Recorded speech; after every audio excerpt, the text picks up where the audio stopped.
আসসালামু আলাইকুম। শৌখিনতার তথ্যের আরেকটি তথ্যবহুল ভিডিওতে আপনাদেরকে স্বাগতম।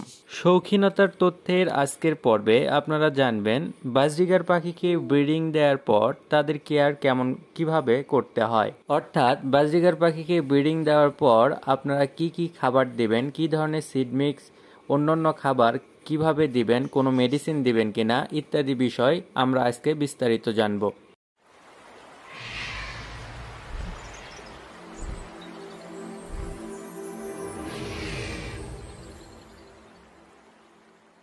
আপনারা ভিডিওতে যে পাখি দুইটি দেখছেন এদেরকে আমি কিছুদিন আগে জোড়া দিয়েছি।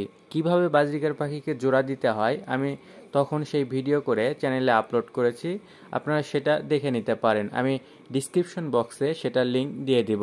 বাজরিগার পাখি জোড়া নেওয়ার পর আমি তাদেরকে একত্র করেছি এবং খাঁচার ভিতরে হাঁড়ি দিয়ে দিয়েছি। খাঁচার ভিতরে কখন হাঁড়ি দিতে হয় এই রিলেটেড একটি ভিডিও চ্যানেলে রয়েছে, আমি সেটির লিঙ্ক ডিসক্রিপশন বক্সে দিয়ে দিচ্ছি, আপনারা সেটা দেখে নিতে পারেন। পাখিকে ব্রিডিংয়ে দেওয়ার পর আসলে তাদের খাবার দাবারের ব্যাপারে একটু বেশি যত্নশীল হতে হবে, কেননা পাখিকে ব্রিডিংয়ে দেওয়ার পর ফিমেল পাখিটি বেশিরভাগ সময় হাঁড়ির মধ্যে থাকে, খাবার তেমন খায় না। সুতরাং আপনাকে একটু ভালো মানের খাবার দিতে হবে।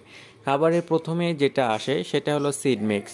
ভালো মানের সিড মিক্স দিতে হবে। অনেকে ব্রিডিং কালের আলাদা সিড মিক্সের কথা বলে। আমি এমন একটি সিড মিক্স রেশিও করে বানিয়েছি যেটা গরমকালে পাখিকে ব্রিডিংয়ে দিলে আপনারা গরমকালেও এমনিতেও খাওয়াইতে পারেন, ব্রিডিং দেওয়া পাখিকেও এই সিড মিক্স খাওয়াইতে পারেন। আমি সিড মিক্সের ভিডিও লিঙ্কটি ডিসক্রিপশন বক্সে দিয়ে দিচ্ছি, আপনারা সেখান থেকে দেখে নিতে পারেন। সিড মিক্সের পরেই যেটা থাকতে হবে সেটা হলো ক্যাটেল ফিশ বন। বর্তমানে বাজারে ক্যাটেল ফিশ বনের চাহিদার তুলনায় যোগান একটু কম, আর দামটাও মোটামুটি 1500 টাকা কেজির মতো। আপনি আপনার পাখির অনুযায়ী খুব বেশি লাগবে না, 1 পিস ক্যাটেল ফিশ বন খাঁচার মধ্যে ঝুলে দিয়ে রাখবেন। আপনারা লক্ষ্য করুন আমি খাঁচার সাথে 1 পিস ক্যাটেল ফিশ বন ঝুলে দিয়ে রেখেছি। ঝুলে দেওয়ার পর থেকেই পাখি এটা কামড় দিয়ে খাচ্ছে। আপনারা লক্ষ্য করুন নিচের থেকে অনেকটাই খেয়ে ফেলেছে।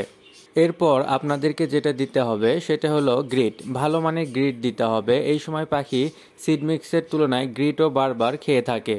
লক্ষ্য করুন আমি এখানে পাখিকে গ্রিট খাইতে দিয়েছি। ব্রিডিংয়ে দেওয়া ছাড়া বাজরিগার পাখি আপনার এই গ্রিটটা তেমন খায় না, কিন্তু যখন পাখিকে ব্রিডিংয়ে দিবেন দেখবেন, লক্ষ্য করবেন আপনার ব্রিডিংয়ে দেওয়া পাখিটি বারবার গ্রিটের পাত্রে আসবে এবং গ্রিট খাবে। এরপর দিতে হবে মিনারেল ব্লক। এই সময় পাখির শরীরে মিনারেলের চাহিদা হয়। আপনারা দেখতে পাচ্ছেন হলুদ যে বারটি, এটি হলো মিনারেল ব্লক, এবং যথারীতি পানি চেঞ্জ করে দিতে হবে। আমি এখানে আমার অন্যান্য পাখিকে মাল্টিভিটামিন খাইতে দিয়েছি, সুতরাং আজকে আমি এই পাখিকেও মাল্টিভিটামিন খাইতে দিয়েছি। আপনারা ব্রিডিংয়ে দেওয়ার আগেই ব্রিডিং কোর্স করে নেবেন, তাহলে অন্যভাবে কোনো ঔষধ দেওয়ার প্রয়োজন নেই। এছাড়াও এগ ফুড এবং সফট ফুড পাখিকে অবশ্যই খাইতে দিবেন। এগ ফুড সপ্তাহে অন্তত 2 দিন খাওয়াবেন, কারণ এখন গরমকাল। আর ব্রিডিংয়ে যদি শীতকালে দেন সেক্ষেত্রে 3 থেকে 4 দিন খাওয়াবেন। সফট ফুড আপনারাও 3 দিন খাওয়াইতে পারেন। বাচ্চা ওঠার পরে সফট ফুড নিয়মিত রাখার চেষ্টা করবেন। এরপর শাকসবজি। আপনারা পাখিকে সপ্তাহে অন্তত 4 দিন শাকসবজি খাওয়ানোর চেষ্টা করবেন। পাখি কলমি শাকটা অনেক মজা করে খায়, আপনারা চেষ্টা করবেন কলমি শাক নিয়মিত দেওয়ার। বাজরিগার পাখি কি কি শাকসবজি খায় এবং কিভাবে খাওয়াইতে হয় চ্যানেলে একটি ভিডিও রয়েছে, আমি ভিডিওর লিঙ্ক ডিসক্রিপশন বক্সে দিয়ে দিচ্ছি, আপনারা সেখান থেকে দেখে নিতে পারেন।